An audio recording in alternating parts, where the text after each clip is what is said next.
ನಮಸ್ಕಾರ. ಕರ್ನಾಟಕ ಇದೀನಾಗೆ ಸ್ವಾಗತ. ನಾನು ಲತಾ ಧರ್ಮರಾಜ್. ಈಗ ಹೆಡ್ಲೈನ್. ರಾಜ್ಯಕ್ಕೆ ನಮ್ಮ ಸರ್ಕಾರ ಬಹಳಷ್ಟು ಕೊಡುಗೆ ನೀಡುತ್ತಿದೆ.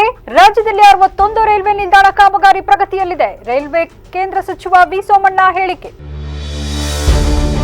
ಬಾನು ಮುಷ್ತಾಕ್ಗೆ ನಾಗರಿಕ ಸನ್ಮಾನ. ಜೂನ್ 9ರಂದು ನಗರದ ಕಲಾಭವನದಲ್ಲಿ ಕಾರ್ಯಕ್ರಮ. ಜನಪರ ಚಳುವಳಿ ಒಕ್ಕೂಟದ ಧರ್ಮೇಶ್ ಮಾಹಿತಿ. ವಿವಿಧ ಬೇಡಿಕೆ ಈಡೇರಿಕೆಗೆ ಆಗ್ರಹ. ಜೂನ್ 9ರಂದು ಅಂಗನವಾಡಿ ಕೇಂದ್ರಗಳು ಬಂದ್. ಬೇಡಿಕೆ ಈಡೇರದಿದ್ದರೆ ಕೇಂದ್ರ ಸಚಿವರ ಮನೆ ಮುತ್ತಿಗೆಯ ಎಚ್ಚರಿಕೆ.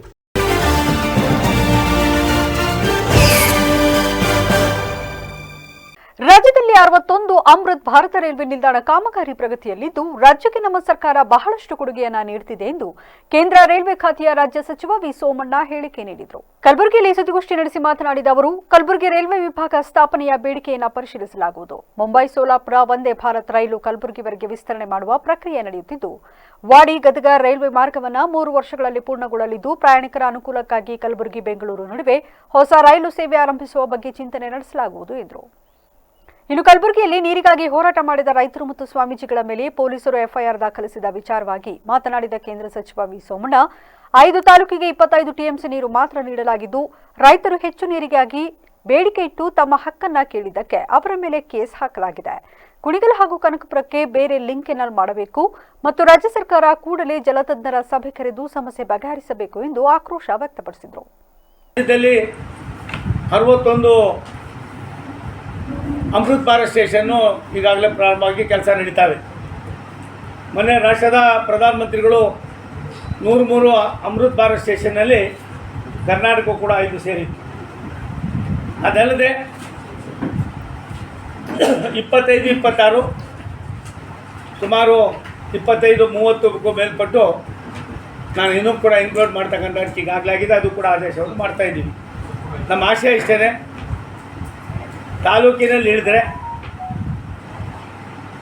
ರೈಲ್ವೆ ಸ್ಟೇಷನ್ ಅಲ್ಲ, ಇದು ಒಂದು ರೀತಿ ತುಂಬ ವ್ಯವಸ್ಥಿತವಾಗಿ ಏರ್ಪೋರ್ಟ್ ಇದ್ದಂಗೆ ನಡೀತದೆ. ಎಲ್ಲೆಲ್ಲಿ ಬೇಕು ಸವಲತ್ತುಗಳೆಲ್ಲ ಕೊಡ್ತಾಯಿದ್ದೀವಿ.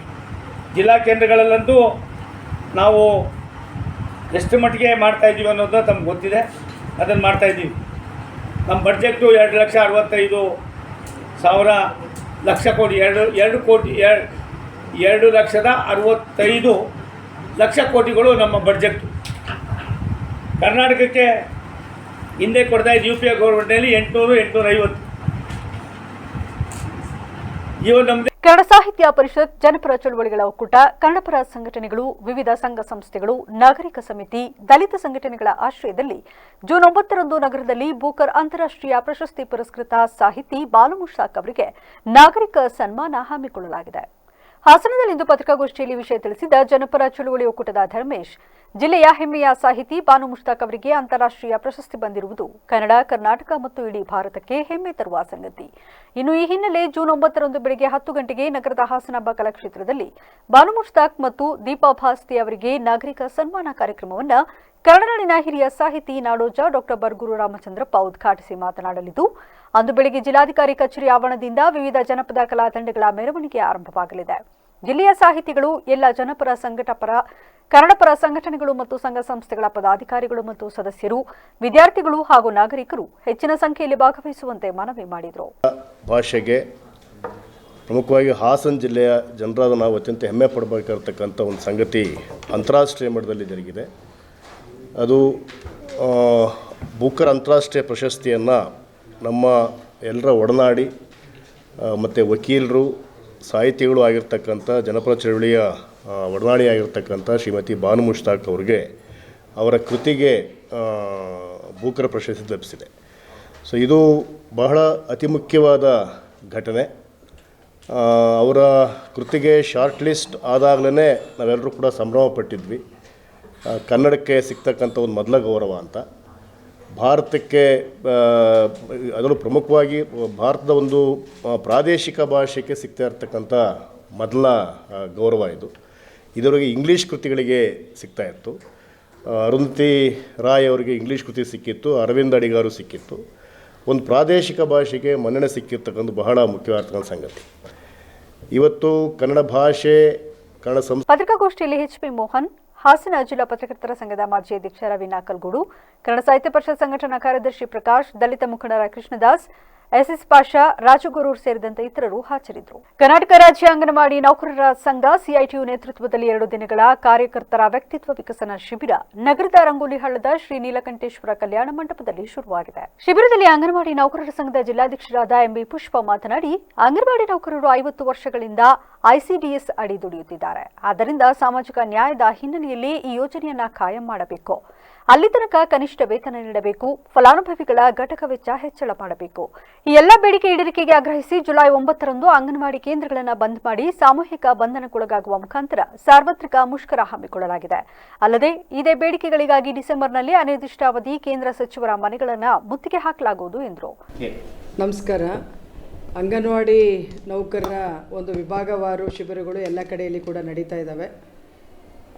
ನಾವು ಸರ್ಕಾರದಲ್ಲಿ ಹಲವು ವರ್ಷಗಳಿಂದ ಕೆಲವು ಬೇಡಿಕೆಗಳನ್ನ ಇಡ್ತಾ ಬಂದಿದ್ವಿ. ಅದರಲ್ಲಿ ಭಾಳ ಮುಖ್ಯವಾಗಿ ಅಂಗನವಾಡಿ ಕೇಂದ್ರಗಳಲ್ಲಿ LKG UKGಯನ್ನು ಪ್ರಾರಂಭ ಮಾಡಬೇಕು ಅಂತಕ್ಕಂಥ ಒಂದು ಡಿಮ್ಯಾಂಡ್.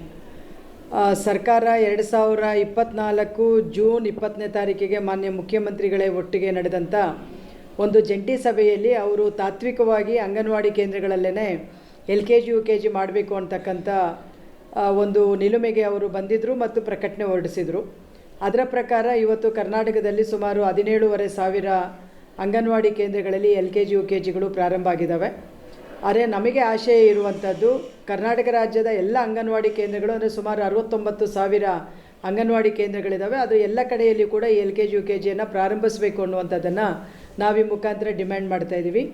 ಯಾಕೆ ಅಂತೇಳಿದರೆ, ಒಂದು ಕಡೆ ಸರ್ಕಾರ ನಮಗೆ ಪ್ರಾರಂಭ ಮಾಡಿ ಅಂತೇಳಿ ಮತ್ತು ಶಿಕ್ಷಣ ಇಲಾಖೆಗೂ ಕೂಡ ಸುಮಾರು 5,000 ಸರ್ಕಾರಿ ಶಾಲೆಗಳಲ್ಲಿ ಇದನ್ನು ಪ್ರಾರಂಭ ಮಾಡಲಿಕ್ಕೆ. ಈ ವೇಳೆ ಜಿಲ್ಲಾ ಪ್ರಧಾನ ಕಾರ್ಯದರ್ಶಿ ಮಂಜುಳಾ ಮೊದಲಾದವರಿದ್ದರು. ಸಾರ್ವಜನಿಕರು ಹಾಗೂ ಜಾನುವಾರುಗಳ ಹಿತದೃಷ್ಟಿಯಿಂದ ಕಲ್ಲುಡೆಯಬೋರೆ ಕಾವಲು ಗ್ರಾಮದ ಅಮೃತ್ ಮಹಲ್ ಕಾವಲು ಜಮೀನಿನಲ್ಲಿ ಕಲ್ಲು ಗಣಿಗಾರಿಕೆಗೆ ಅವಕಾಶ ನೀಡಬಾರದು ಎಂದು ತಾಲೂಕು ಪಂಚಾಯಿತಿ ಮಾಜಿ ಸದಸ್ಯ ಬಸವರಾಜ್ ಒತ್ತಾಯಿಸಿದರು. ಹಾಸನದಲ್ಲಿಂದು ಪತ್ರಿಕಾಗೋಷ್ಠಿಯಲ್ಲಿ ಮಾತನಾಡಿದ ಅವರು, ಕಲ್ಲುಡೆಬೋರೆ ಕಾವಲು ಗ್ರಾಮದಲ್ಲಿ 2 ಕಡೆ ರವಿಕುಮಾರ್ ಅವರು ಈಗಾಗಲೇ ಕಲ್ಲು ಗಣಿಗಾರಿಕೆ ನಡೆಸುತ್ತಿದ್ದಾರೆ. ಅಲ್ಲದೆ 7 ಎಕರೆ ಪರಿಶಿಷ್ಟ ಜಾತಿಯವರ ಜಮೀನುಗಳನ್ನು ಕಾನೂನು ಬಾಹಿರವಾಗಿ ಖರೀದಿಸಿ ಅಕ್ರಮ ಗಣಿಗಾರಿಕೆ ನಡೆಸುತ್ತಿದ್ದಾರೆ. ಇದೀಗ ಇದೇ ಗ್ರಾಮದ ಅಮೃತ ಮಹಲ್ ಕಾವಲು ಸರ್ವೆ ನಂಬರ್ 1ರಲ್ಲಿ 6.08 ಎಕರೆ ಪ್ರದೇಶದಲ್ಲಿ ಕಲ್ಲು ಗಣಿಗಾರಿಕೆ ಅನುಮತಿ ಕೋರಿ ಅರ್ಜಿ ಸಲ್ಲಿಸಿದ್ದು ಯಾವುದೇ ಕಾರಣಕ್ಕೂ ಪರವಾನಗಿ ನೀಡಬಾರದು. ಒಂದು ವೇಳೆ ತಹಶೀಲ್ದಾರ್ ಅವರು ನೀಡಿರುವ ಪ್ರಸ್ತಾವನೆಯನ್ನು ಪರಿಗಣಿಸಿ ಅಮೃತ್ ಮಹಲ್ ಕಾವಲಿನ ಜಮೀನನ್ನ ಕಲ್ಲು ಗಣಿಗಾರಿಕೆಗೆ ಮಂಜೂರು ಮಾಡಿದಲ್ಲಿ ಸ್ಥಳೀಯರು, ರೈತರು, ಸಾರ್ವಜನಿಕರು ಸೇರಿ ಪ್ರತಿಭಟನೆ ನಡೆಸಲಾಗುವುದು ಎಂದು ಎಚ್ಚರಿಸಿದರು. ಅದೇನಾಗಿದೆ, ಹಿಂದೆ ಮಹಾರಾಜರ ಕಾಲದಿಂದ ಇದೇನು ಅಮೃತ್ ಮಹಲ್ ಕಾವಲ್ ಅಂದರೆ ಮಹಾರಾಜರ ಮನೆ ದನಗಳು ಬಂದು ಮೇಯಕ್ಕೆ ಅಂತ ಜಾಗ ಬಿಟ್ಕೊಂಡಿದ್ದ ಜಾಗ. ಅಲ್ಲಿ ಬಂಡೆ ಇದೆ ಸರ್, ನಿಜ. ಆದರೆ ಇಲ್ಲಿ ರವಿಕುಮಾರ್ ಅಣ್ಣೇಗೌಡ ಅನ್ನೋರು ಒಂದು ಅರ್ಜಿ ಕೊಡ್ತಾರೆ. ಎಲ್ಲಿಗೆ? ಲೋಕಲಲ್ಲಿ ಕೊಡಲ್ಲ, ಅವರು ಮೈನ್ಸ್ ಆ್ಯಂಡ್ ಜಿಯಾಲಜಿ ಬೆಂಗಳೂರಿಗೆ ಕೊಡ್ತಾರೆ. ಅದನ್ನ ಪ್ರಸ್ತಾವನೆನ DC ಅವ್ರಿಗೆ ಅವ್ರು ಕಳಿಸ್ತಾರೆ. ಕಳಿಸಿದ ಮೇಲೆ DC ಅವರು AC ಅವ್ರು ಕಳಿಸ್ತಾರೆ. AC ಅವರು ತಹಸೀಲ್ದಾರ್ ಕಳಿಸ್ತಾರೆ. ತಹಸೀಲ್ದಾರ್ ಹೇಳಿದ್ದಾರೆ ಸ್ಪಷ್ಟವಾಗಿ, ಇದಕ್ಕೆ ಬರಲ್ಲ, ಇದು ಕಲ್ಲು ಗಣಿಗಾರಿಕೆಗೆ ಬರಲ್ಲ, ಇಲ್ಲಿ ತಕರಾರು ಅರ್ಜಿ ಇದೆ, ಎಲ್ಲ ಕಳಿಸ್ಕೊಡ್ತಾರೆ. ಕಳಿಸ್ಕೊಟ್ಟ ಮೇಲೆ AC ಅವ್ರಿಗೆ ಕಳಿಸ್ಕೊಡ್ತಾರೆ. AC ಅವರು ಮತ್ತೆ ಅವ್ರ ಕಾಗದ ಬರೀತಾರೆ, ನೀವೇನು ಸ್ಪಷ್ಟವಾಗಿ ಹೇಳಿಲ್ಲ ಅಂತ. ಸ್ಪಷ್ಟವಾಗಿ ಹೇಳಿದ್ದಾರೆ, ಅದೇನು ರೀಸರ್ವೆ ನಂಬರ್ ಆಗಿದೆ, ಏನು ಮಂಜೂರಾಗಿದ್ದು ಕೆಲವ್ರಿಗೆ ಅದನ್ನು ಕ್ಯಾನ್ಸಲ್ ಮಾಡಿ ಮೇಲಾಧಿಕಾರಿಗಳ ಆದೇಶದ ಮೇಲೆ ನಾವು ಅದನ್ನು ಮತ್ತೆ ಸರ್ಕಾರ. ಪತ್ರಿಕಾಗೋಷ್ಠಿಯಲ್ಲಿ ದೊಡ್ಡ ಕಾಡನೂರು ಗ್ರಾಮ ಪಂಚಾಯಿತಿ ಅಧ್ಯಕ್ಷ BS ಶಿವಣ್ಣ, ಟಿವಿ ಜಗದೀಶ್ ಹಾಜರಿದ್ದರು. ತಮ್ಮನ್ನು ಸರ್ಕಾರಿ ನೌಕರರೆಂದು ಪರಿಗಣಿಸುವುದು ಸೇರಿದಂತೆ ವಿವಿಧ ಬೇಡಿಕೆ ಈಡೇರಿಕೆಗೆ ಆಗ್ರಹಿಸಿ ಕರ್ನಾಟಕ ವಸತಿ ಶಾಲಾ ಶಿಕ್ಷಣ ಸಂಸ್ಥೆಗಳ ಸಂಘದಿಂದ ಜೂನ್ 2ರಿಂದ DC ಕಚೇರಿ ಎದುರು ಅನಿರ್ದಿಷ್ಟ ಧರಣಿ ಆರಂಭಿಸಲಾಗಿದೆ. ಕಳೆದ ಮೇ 26ರಿಂದ ಬೆಂಗಳೂರಿನ ಫ್ರೀಡಂ ಪಾರ್ಕ್ ಸೇರಿದಂತೆ ವಿವಿಧೆಡೆ ಪ್ರತಿಭಟನೆ ನಡೆಸಿರುವ ಶಿಕ್ಷಕರು ಇಂದಿನಿಂದ ಅನಿರ್ದಿಷ್ಟ ಹೋರಾಟ ಶುರು ಮಾಡಿದ್ದಾರೆ. ಮೇ 26ರಿಂದ 28ರವರೆಗೆ ಬೆಂಗಳೂರಿನ ಫ್ರೀಡಂ ಪಾರ್ಕ್ನಲ್ಲಿ ಹೋರಾಟ ಮಾಡಿದೆವು. 29ರಂದು ಕಪ್ಪು ಪಟ್ಟಿ ಧರಿಸಿ ಕರ್ತವ್ಯ ನಿರ್ವಹಿಸಿದೆವು. 30ರಂದು ಜಿಲ್ಲಾ ಮಟ್ಟದಲ್ಲಿ ತರಗತಿ ಬಹಿಷ್ಕಾರ ಮಾಡಿ 31ರಂದು ಪಾದಯಾತ್ರೆ ನಡೆಸಿ ಜಿಲ್ಲಾಡಳಿತದ ಮೂಲಕ ಸರ್ಕಾರಕ್ಕೆ ಮನವಿ ಸಲ್ಲಿಸಿದೆವು. ಆದರೂ ಸಂಬಂಧಪಟ್ಟವರಿಂದ ಯಾವುದೇ ಸ್ಪಂದನೆ ಸಿಗದ ಹಿನ್ನೆಲೆಯಲ್ಲಿ ಜೂನ್ 2ರಿಂದ ರಾಜ್ಯಾದ್ಯಂತ DC ಕಚೇರಿಗಳ ಎದುರು ಅನಿರ್ದಿಷ್ಟಾವಧಿಯ ಹೋರಾಟ ಧರಣಿ ನಡೆಸಲು ತೀರ್ಮಾನ ಮಾಡಿದ್ದೇವೆ ಎಂದು ಜಿಲ್ಲಾ ಸಂಘದ ಅಧ್ಯಕ್ಷೆ ಉಷಾ CN ತಿಳಿಸಿದರು. ಸತತ 8 ದಿನಗಳ ಕಾಲದಿಂದನೂ ಕೂಡ ನಾವು ಹೋರಾಟವನ್ನು ಮಾಡ್ತಾ ಇದ್ದೀವಿ. ನಾವೆಲ್ಲರೂ ಕೂಡ ಶಾಲಾಭಿಮಾನಿಗಳಾಗಿರೋದ್ರಿಂದ, ಶಾಲಾ ಮಕ್ಕಳ ಬಗ್ಗೆ ಪ್ರೇಮ ಇರೋದ್ರಿಂದನೇ 26, 27, 28ನೇ ತಾರೀಕು, 29ನೇ ತಾರೀಕು ಶಾಲೆ ಪ್ರಾರಂಭ ಆಗುತ್ತೆ. ಅದಕ್ಕೂ ಮುನ್ನ ದಿನಗಳಲ್ಲೇ 26, 27, 28ನೇ ತಾರೀಕು ಪ್ರತಿಭಟನೆಯನ್ನು ಮಾಡ್ತೀವಿ ಅಂಥೇಳಿ ಬಹಿಷ್ಕಾರವನ್ನು ಮಾಡ್ತಾ ನಾವು ಬೆಂಗಳೂರಿನಲ್ಲಿ ಫ್ರೀಡಂ ಪಾರ್ಕ್ನಲ್ಲಿ ಪ್ರತಿಭಟನೆಯನ್ನು ಮಾಡಿದ್ವು ಸರ್. ಅಲ್ಲೂ ಕೂಡ ನಮ್ಮ ಯಾವುದೇ ರೀತಿಯಾದಂತಹ ಭರವಸೆಗಳು ಈಡೇರಲಿಲ್ಲ. ಹಾಗಾಗಿ ನಾವು ಈ ಪ್ರತಿಭಟನೆಯನ್ನು 29 ಮತ್ತು 30ನೇ ತಾರೀಕು ಶಾಲೆಯಲ್ಲಿ ಕಪ್ಪು ಪಟ್ಟಿನ ಧರಿಸುವ ಮೂಲಕ ಮಾಡಿದ್ದೀವಿ. ಈಗ ನಾವು ಶನಿವಾರದಂದು ಜಿಲ್ಲಾಧಿಕಾರಿ ಕಚೇರಿಯ ಮುಂದೆ ಬಂದು ಮಾನ್ಯ ADC ಮೇಡಮ್ರವರಿಗೆ ನಾವು ನಮ್ಮದೇ ಪ್ರತಿಭಟನೆ ಯಾಕಪ್ಪ ಅಂತ ಹೇಳಿದ್ರೆ, ನಾವೆಲ್ಲರೂ ಕೂಡ ಸರ್ಕಾರಿ ನೌಕರರಾಗಬೇಕು, ನಮಗೆ ಡೈರೆಕ್ಟ್ರೇಟ್ ಬೇಕು ಸರ್. ಇದು ಸರ್ಕಾರದ ಅಧೀನ ಸಂಸ್ಥೆ, ಅಂಗಸಂಸ್ಥೆ. ಮುಂಚೆ ಏನಾಗಿತ್ತಪ್ಪ ಅಂತ ಹೇಳಿದ್ರೆ ಸಾರ್ವಜನಿಕ ಶಿಕ್ಷಣ ಇಲಾಖೆ ಹಿಂದುಳಿದ ವರ್ಗ. ಈ ವೇಳೆ ಸಂಘದ ಉಪಾಧ್ಯಕ್ಷ ಮಂಜುನಾಥ್, ಪದಾಧಿಕಾರಿಗಳಾದ ಶಂಕರ್, ನೇಹಾಲ್, ಕೀರ್ತಿ ಹಾಜರಿದ್ದರು. ವಂದೇ ಮಾತರಂ ಸೇವಾ ಟ್ರಸ್ಟ್, ವಂದೇ ಮಾತರಂ ಯುವಕ ಸಂಘ ಹಾಗೂ ಮಾತೃಭೂಮಿ ಉಚಿತ ವೃದ್ಧಾಶ್ರಮ ಚನ್ನರಾಯಪಟ್ಟಣ ವತಿಯಿಂದ ಸರ್ಕಾರಿ ಶಾಲೆ ಉಳಿಸುವ ಅಭಿಯಾನ ಕಾರ್ಯಕ್ರಮವನ್ನು ಹಾಸನ ಜಿಲ್ಲಾದ್ಯಂತ ಹಮ್ಮಿಕೊಳ್ಳಲಾಗಿದೆ ಎಂದು ಮಾತೃಭೂಮಿ ಉಚಿತ ವೃದ್ಧಾಶ್ರಮ ಸಂಸ್ಥಾಪಕರಾದ ಜೈ ಹಿಂದ್ ನಾಗಣ್ಣ ತಿಳಿಸಿದರು. ಈ ಬಗ್ಗೆ ನಗರದ ಡಿಸಿ ಕಚೇರಿ ಆವರಣದಲ್ಲಿ ಮಾಹಿತಿ ನೀಡಿದ ಅವರು, ದಿನೇ ದಿನೇ ಸರ್ಕಾರಿ ಶಾಲೆಗಳಲ್ಲಿ ಪ್ರವೇಶ ಕಡಿಮೆಯಾಗುತ್ತಿದ್ದು, ಕಲೆಯಿಂದ ಮಕ್ಕಳಿಲ್ಲದೆ ಸಾವಿರಾರು ಶಾಲೆಗಳು ಮುಚ್ಚುತ್ತಿದೆ. ಪೋಷಕರಿಗೆ ಸರ್ಕಾರದಿಂದ ಸಿಗುವಂತಹ ಉಚಿತ ಸವಲತ್ತುಗಳು ಬೇಕು, ಆದರೆ ಮಕ್ಕಳಿಗೆ ಸರ್ಕಾರಿ ಶಾಲೆ ಬೇಡವಾಗಿದೆ. ಆದ್ದರಿಂದ ಸರ್ಕಾರ ಈಗಲೇ ಎಚ್ಚೆತ್ತು ಕ್ರಮ ಕೈಗೊಳ್ಳದಿದ್ದಲ್ಲಿ ಶೀಘ್ರದಲ್ಲಿ ಎಲ್ಲ ಸರ್ಕಾರಿ ಶಾಲೆಗಳನ್ನು ಮುಚ್ಚುವ ಪರಿಸ್ಥಿತಿ ನಿರ್ಮಾಣವಾಗುತ್ತದೆ. ಈ ಹಿನ್ನೆಲೆ ಸರ್ಕಾರಿ ಶಾಲೆಗಳನ್ನು ಉಳಿಸಿ ಬೆಳೆಸಿ ಬಡ ಮಕ್ಕಳಿಗೂ ವಿದ್ಯಾಭ್ಯಾಸ ಮಾಡಲು ಅವಕಾಶ ಕಲ್ಪಿಸುವ ನಿಟ್ಟಿನಲ್ಲಿ ಈ ಅಭಿಯಾನ ಹಮ್ಮಿಕೊಂಡಿದ್ದು, ಸಾರ್ವಜನಿಕರು ಇದಕ್ಕೆ ಸಹಕಾರ ನೀಡಬೇಕೆಂದು ಕೋರಿದರು. ಸರ್ಕಾರಿ ಪಾಠಶಾಲೆ ಉಳಿಸಿ ಅಭಿಯಾನ ಕಾರ್ಯಕ್ರಮ ನಮ್ಮ ಹಾಸನ ಜಿಲ್ಲೆಯಾದ್ಯಂತ ಮಾಡ್ತಾ ಇದ್ದೀವಿ. ಬನ್ನಿ, ಸುಮಾರು ಸರ್ಕಾರಿ ಶಾಲೆಗಳಲ್ಲಿ ಸುಮಾರು 41 ಉಚಿತ ಸವಲತ್ತುಗಳು ಮಕ್ಕಳುಗಳಿಗೆ ಓದುವ ಮಕ್ಕಳುಗಳಿಗೆ ಸಿಗ್ತಾ ಇದೆ. ದಯವಿಟ್ಟು ನಿಮ್ಮ ಮಕ್ಕಳುಗಳನ್ನು ಸರ್ಕಾರಿ ಪಾಠಶಾಲೆಯಲ್ಲಿ ಓದಿಸಿ. ಏನು ವಿದ್ಯಾಭ್ಯಾಸ ಖಾಸಗೀಕರಣಗೊಳ್ತಾ ಇದೆ. ಸರ್ಕಾರದ ಸವಲತ್ತುಗಳನ್ನ ತಗೋತಾರೆ ಕೆಲವರು, ಆದ್ರೂ ಸರ್ಕಾರಿ ಶಾಲೆಗೆ ನಿಮ್ಮ ಮಕ್ಕಳುಗಳನ್ನು ಯಾಕೆ ಕಳಿಸ್ಬೇಕು? ಪ್ರತಿ ವರ್ಷ ಸರ್ಕಾರಿ ಶಾಲೆಗಳು ಸಾವಿರಾರು ಸರ್ಕಾರಿ ಶಾಲೆಗಳು ಮಕ್ಕಳಿಲ್ಲದೆ ಮುಚ್ತಾ ಇದ್ದಾವೆ. ಅದೇ ಸರ್ಕಾರಿ ಶಾಲೆಗಳು ಶಿಥಿಲಗೊಂಡು ಬೀಳ್ತಾ ಇದ್ದಾವೆ. ಸರ್ಕಾರಿ ಶಾಲೆಗಳಲ್ಲಿ 5 ಮಕ್ಕಳು 6 ಮಕ್ಕಳುಗಳು ಮಾತ್ರ ಇದ್ದಾವೆ. ಆದರೆ ಖಾಸಗಿ ಶಾಲೆಗಳಲ್ಲಿ ಪ್ರತಿ ವರ್ಷ ಸಾವಿರಾರು ಖಾಸಗಿ ಶಾಲೆಗಳು ಓಪನ್ ಆಗ್ತದೆ. ಖಾಸಗಿ ಶಾಲೆಗಳು ಕಟ್ಟಡದ ಮೇಲೆ ಕಟ್ಟಡ ಹೇಳ್ತಾ ಇದ್ದಾವೆ. ಖಾಸಗಿ ಶಾಲೆಗಳಲ್ಲಿ ಮಕ್ಕಳ ಗಣನೀಯ ಸಂಖ್ಯೆ ಜಾಸ್ತಿ ಆಗ್ತದೆ. ಆದರೆ ಸರ್ಕಾರಿ ಸವಲತ್ತುಗಳೆಲ್ಲ ತಗೊಂಡು ನಮ್ಮ ನಾಗರಿಕರು ತಮ್ಮ ಮಕ್ಕಳುಗಳನ್ನು ಸರ್ಕಾರಿ ಬೇಲೂರು ಪಟ್ಟಣದ 11ನೇ ವಾರ್ಡ್ನ ರಾಘವೇಂದ್ರ ಮಠದ ಎದುರು ಇರುವ ಮನೆಗಳಿಗೆ ವಿದ್ಯುತ್ ಸಂಪರ್ಕ ಕಲ್ಪಿಸಲು ಮತ್ತು ಬೀದಿ ದೀಪ ಅಳವಡಿಸಲು ಹೋದಲ್ಲಿ ಕಂಬಗಳ ಮೂಲಕ ಹಾದು ಹೋಗಿರುವ ವಿದ್ಯುತ್ ತಂತಿಗಳಿಂದ ವಿದ್ಯುತ್ ಶಾಕ್ ಆಗುವ ಸಾಧ್ಯತೆಗಳಿವೆ. ಇದರಿಂದ ಸ್ಥಳೀಯರು ಆತಂಕದಲ್ಲಿ ಕಾಲ ಕಳೆಯುತ್ತಿದ್ದಾರೆ. ಈ ಬಗ್ಗೆ ಮಾತನಾಡಿದ ಸ್ಥಳೀಯರು, ರಾಘವೇಂದ್ರ ಮಠದ ಎದುರು ಇರುವ ಅರಳಿ ಮರದ ಕೊಂಬೆಗಳು ತಂತಿಯ ಮೇಲೆ ಬೀಳುತ್ತಿರುವುದರಿಂದ ವಿದ್ಯುತ್ ತಂತಿ ಕೆಳಕ್ಕೆ ಬಾಗುತ್ತಿದ್ದು, ಗಾಳಿ ಮಳೆ ಬಂದರೆ ತಂತಿಗಳು ಒಂದಕ್ಕೊಂದು ಸ್ಪರ್ಶವಾಗಿ ಬೆಂಕಿ ಬರುತ್ತಿದೆ. ಇನ್ನು ಈ ಬಗ್ಗೆ ಸೆಸ್ಗೆ ಸಾಕಷ್ಟು ಬಾರಿ ದೂರು ನೀಡಿದರೂ ಯಾವುದೇ ಪ್ರಯೋಜನವಾಗಿಲ್ಲ. ಆದ್ದರಿಂದ ಇನ್ನಾದರೂ ಸಂಬಂಧಪಟ್ಟವರು ಈ ಬಗ್ಗೆ ಗಮನ ಹರಿಸಿ ಅರಳಿ ಮರದ ಕೊಂಬೆಗಳನ್ನು ಕತ್ತರಿಸಿ ಬಾಗಿರುವ ತಂತಿಗಳನ್ನು ಸರಿಪಡಿಸಬೇಕೆಂದು ಮನವಿ ಮಾಡಿದರು. ಇನ್ನು ಸೆಸ್ಗೆ ಎಇ ಬಸವರಾಜ್ ಖುದ್ದು ಸ್ಥಳಕ್ಕೆ ಭೇಟಿ ನೀಡಿ ಪರಿಶೀಲನೆ ನಡೆಸಿ ಸಮಸ್ಯೆಯನ್ನು ಶೀಘ್ರವಾಗಿ ಸರಿಪಡಿಸಲಾಗುವುದಾಗಿ ಭರವಸೆ ನೀಡಿದರು. ಈ ವೇಳೆ ರಾಘವೇಂದ್ರ ಮಠದ ಅರ್ಚಕ ಸುಧೀಂದ್ರ, ಸ್ಥಳೀಯ ನಾಗರಿಕರಾದ ಲಕ್ಷ್ಮೀಕಾಂತ್, ವಸಂತ, ತೇಜು, ಶಿವು ಸೇರಿದಂತೆ ಇತರರು ಹಾಜರಿದ್ದರು.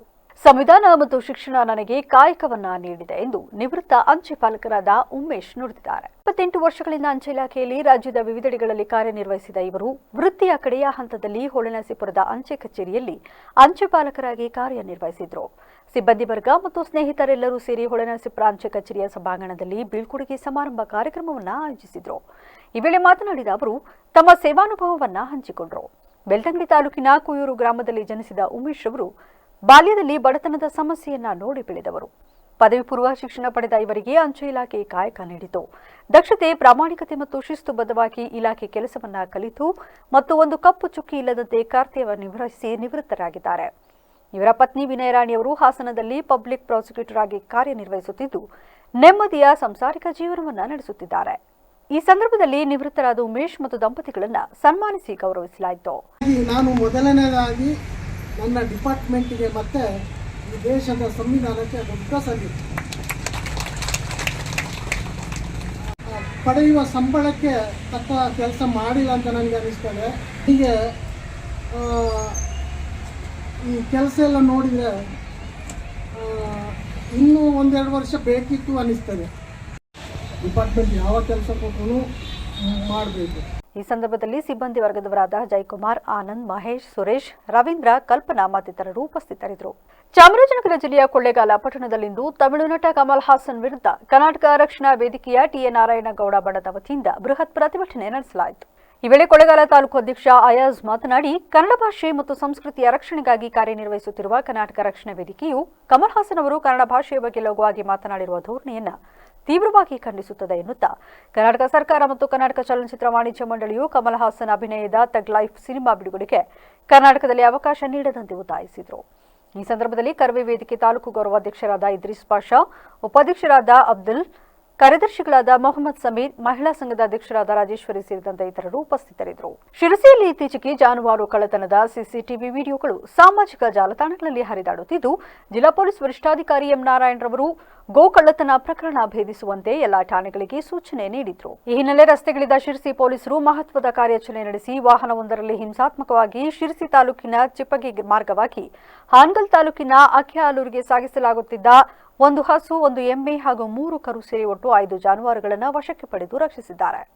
ಶಾಸಕ ಭೀಮಣ್ಣ ಟಿ ನಾಯಕ್ ಶಿರಸಿ ನಗರಸಭೆಯಲ್ಲಿ 3 ನೂತನ ಘನತ್ಯಾಜ್ಯ ವಿಲೇವಾರಿ ವಾಹನಗಳಿಗೆ ಚಾಲನೆ ನೀಡಿದರು.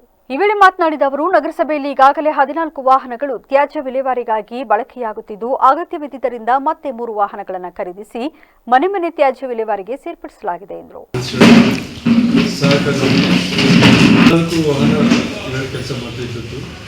ಅದ್ರ ಜೊತೆ ಈಗ 3 ವಾಹನ ಸೇರಿ 17 ವಾಹನ, ಇನ್ನೂ ಬೇಕಂದಾಗ ಇನ್ನು 3-4 ವಾಹನ ಕೊಡೋದಕ್ಕೆ ನಾವು ಅವಕಾಶ ಇದೆ ಅನ್ನೋ ಮಾತನ್ನು ಅಧ್ಯಕ್ಷರು ಮತ್ತು ಕಮಿಷನರ್ ಹೇಳಿದರು. ಈಗ ಇವತ್ತು ನಗರಸಭೆಯ 31 ವಾರ್ಡ್ನಲ್ಲಿ ಯಾವುದೇ ರೀತಿಯ ಸ್ವಚ್ಛತೆಗೆ ತೊಂದರೆ ಆಗೋ ರೀತಿಯಲ್ಲಿ ಇವತ್ತು ಕೆಲಸವನ್ನು ನಗರಸಭೆ ಭಾಳ ಜವಾಬ್ದಾರಿಯುತವಾಗಿ ನಮ್ಮ ಅಧ್ಯಕ್ಷರ ಅಧ್ಯಕ್ಷತೆ, ಉಪಾಧ್ಯಕ್ಷರು, ಸ್ಟ್ಯಾಂಡಿಂಗ್ ಕಮಿಟಿ ಚೇರ್ಮನ್ ಮತ್ತು ಎಲ್ಲ ಸದಸ್ಯರು ಮತ್ತು ನಾಮಿನೇಷನ್ ಸದಸ್ಯರು ಎಲ್ಲರೂ ಸೇರಿ ಸ್ವಚ್ಛತೆಗೆ ಹೆಚ್ಚಿನ ಆದ್ಯತೆಯನ್ನು ಕೊಡ್ತಾ ಇದ್ದಾರೆ. ಈಗ ಬೇಕಾಗತ್ತೆ ಮಾಧ್ಯಮದವ್ರಿಗೆ ಏನಾಗುತ್ತೆ, ಎಲ್ಲೋ ಒಂದು ಕಡೆ ಹೋದಾಗ ಸ್ವಲ್ಪ ಲೋಪ ಕಾಣಂತೂ ಸಹಜ ಕಾಣಲೇಬೇಕಾಗುತ್ತೆ. ಮಾಧ್ಯಮರು ಸಹ ಈಗ ನಮ್ಮ ಗಮನಕ್ಕೆ ತಂದಾಗ, ನಮ್ಮ ಅಧ್ಯಕ್ಷ ಗಮನಕ್ಕೆ ತಂದಾಗ ಅಲ್ಲಿ ಹೋಗಿ ನಮ್ಮ ಸಂಬಂಧಪಟ್ಟ ಅಧಿಕಾರಿಗಳು ಹೋಗಿ ಸ್ವಚ್ಛತೆಗೆ ಹೆಚ್ಚಿನ ಆದ್ಯತೆಯನ್ನು ಕೊಡ್ತೀವಿ. ಇನ್ನೂ ಹೆಚ್ಚಿನ ಆದ್ಯತೆಯನ್ನು ಕೊಡುವಂಥದ್ದು ಮತ್ತು ಈಗಾಗಲೇ ಮಳೆ. ಈ ಸಂದರ್ಭ ನಗರಸಭೆ ಅಧ್ಯಕ್ಷೆ ಶರ್ಮಿಳಾ ಮಾದನಗೇರಿ, ಉಪಾಧ್ಯಕ್ಷ ರಮಾಕಾಂತ್ ಭಟ್, ನಗರ ಯೋಜನಾ ಪ್ರಾಧಿಕಾರದ ಅಧ್ಯಕ್ಷ ಜಗದೀಶ್ ಗೌಡ, ಪೌರಾಯುಕ್ತರಾದ ಶಿವರಾಜ್ ಸೇರಿದಂತೆ ಇತರರು ಹಾಜರಿದ್ದರು. ಮಳವಳ್ಳಿ ವಕೀಲರ ಸಂಘದ ವತಿಯಿಂದ ನೂತನ ಪ್ರಧಾನ ಸಿವಿಲ್ ನ್ಯಾಯಾಧೀಶರಾಗಿ ಆಯ್ಕೆಯಾದ ನಜಿಯಾ ಕೌಸರ್ ಅವರಿಗೆ ಸ್ವಾಗತ ಹಾಗೂ ವಿಶ್ವ ಪರಿಸರ ದಿನಾಚರಣೆಯ ಪೂರ್ವಭಾವಿ ಸಭೆಯನ್ನು ಹಮ್ಮಿಕೊಳ್ಳಲಾಗಿತ್ತು.